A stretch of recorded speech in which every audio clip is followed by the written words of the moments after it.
नमस्कार, मैं हूँ सुजाता जयराम मिलिर, बेड नंबर 13 सीजन 4 में एक बार फिर आपके साथ। वो दोनों साथ में रहते, अलग अलग आईटी कंपनी में काम करते थे पर रहते एक साथ।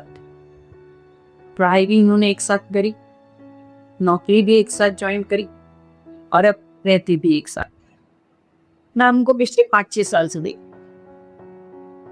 शादी नहीं करी थी, लिव इन में थे। मेरी कभी कभी जब उनसे बातचीत होती, वो कहते कि दोनों रूममेट्स की तरह रहते हैं। जब जिसका मन होता है वो वहां चला जाते हैं। राशन हम आधा आधा कर लेते हैं, रूम रेंट इलेक्ट्रिसिटी वगैरह का बिल भी हम आधा आधा कर लेते हैं। ऐसे किसी पर बोझ ना, हम रहते साथ। मैंने धीरे से पूछा, don't you love each other? कहा नहीं, we love each other but we don't want to get married. हमें शादी के बंधन में नहीं बंधना है, हम एक साथ ही रहना चाहते हैं और हम बड़े खुश हैं इस रिलेशनशिप से, क्योंकि हमारे को कोई बंधन नहीं। जब मैंने लड़की से पूछा तो उसने मुझसे बोला कि अरे कानम, आप समझती नहीं है लिव इन में कितना अच्छा है, ना सास ससुर का कोई बंधन, ना कोई रिस्पॉन्सिबिलिटी, ना कोई अकाउंटेबिलिटी। मैं अपने मन से जहाँ चाहे वहाँ खर्च कर सकती हूँ, जो चाहे वो कर सकती हूँ, ये मुझे किसी बात पर रोक नहीं सकता। जब लड़की से मैंने पूछा तो उसने यही जवाब दी। मैंने धीरे से एक बार फिर पूछा, तुम लोग एक दूसरे के लिए पॉजेसिव नहीं हो? दोनों हंसने लगे। इतना नहीं, लिव इन रिलेशनशिप में पॉजेसिव होकर नहीं सकता। ये बड़ा आश्चर्य का, मैंने अपने जमाने में प्लेटोनिक रिलेशनशिप सुनी थी, दे पर पहली गाड़ी।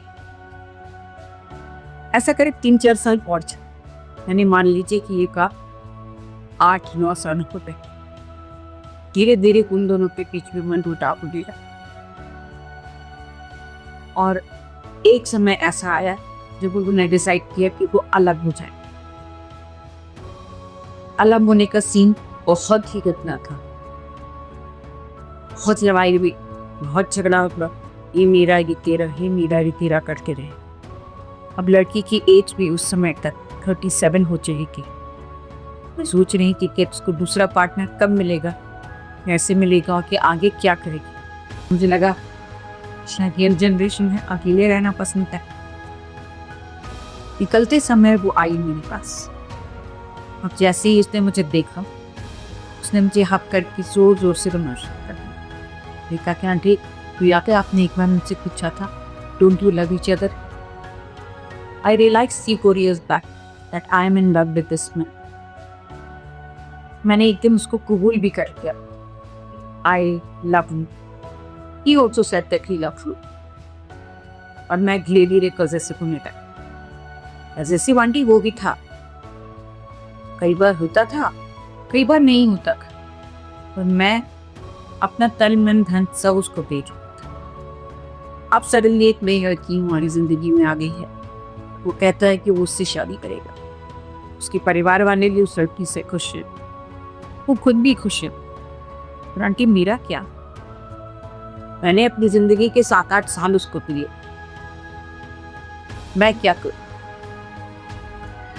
मैं सामने खड़ी उसको सिर्फ देख रही थी, यहाँ रही।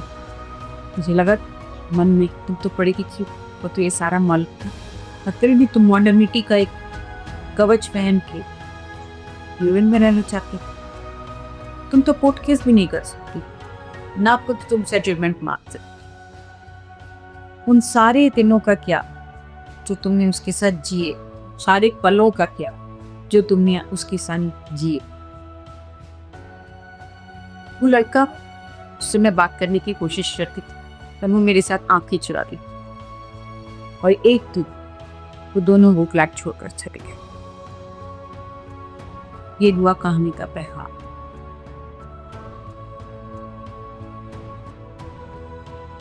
जब वो जाने लगे तो वो लड़का मेरे पास आया और बोला कि आंटी हम निकल रहे हैं।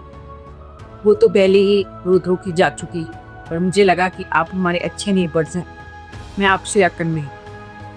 मैंने उससे पूछा, बेटा तुम्हें तकलीफ नहीं हो रही उस लड़की को छोड़कर? वो तुम्हारे साथ कुछ दिनों से थी, मैं देखती थी कि वो तुम्हारा सारा काम भी करती थी और एक वाइफ की तरह ही वो तुम्हारे साथ रह रहे। उसने मुझे कहा हाँ आंटी 3-4 साल पहले उसने मुझे प्रपोज किया था। उसने मुझसे कहा था कि शी स्टार्टेड लविंग मी, पर मैरिज का ख्याल हम दोनों के मन में नहीं था आंटी। हमने कभी भी एक दूसरे को ये नहीं कहा था कि हम एक दूसरे से शादी करें, बल्कि मैं आपसे अगर यूँ कहूँ तो आपको आश्चर्य होगा कि I knew her too well to get married. मुझे उसकी सारी आदतें पता थी। मैं जानता था कि वो किन लड़कों में रहती है, क्या करती है, क्या खाती है, और मैं ऐसे पत्नी की कल्पना नहीं कर सकता। इसलिए जब मेरे घर वालों ने मुझे एक अच्छा रिश्ता दिखाया तो मैंने हाँ कर दी। मैंने कहा बेटा उसका दिल तो टूट गया ना। मैं नहीं आंटी पर फिर उसे इसी बात पर सापने रहती थी। मैंने कहा उन सारे पलों का क्या बेटा जो उसने तुम्हारे साथ गुजारे थे, वो सारी केयरिंग का क्या जो उसने तुम्हारे साथ तुम्हारे लिए करी थी, उस घर का क्या जो उसने तुम्हारे लिए सजाया था, वो खाने का क्या जो उसने तुम्हारे लिए बनाया था, क्या तुमको ये सब याद नहीं आए? कांडी याद आए। शी वॉज गुड, बट अब मैं नई जिंदगी जीना चाहती, मैं नए तरीके से जीना चाहती। मैंने कहा तुमको तो लड़की मिल गई बेटा, पर उसे एक लड़का मिलने में कितनी कठिनाई हो, क्योंकि आज के ज़माने में वो लिव इन में रह रही थी, सबको पता होगा कि वो लिव इन में है। उसने कंधे उठाकर बड़े ही इजीली करता है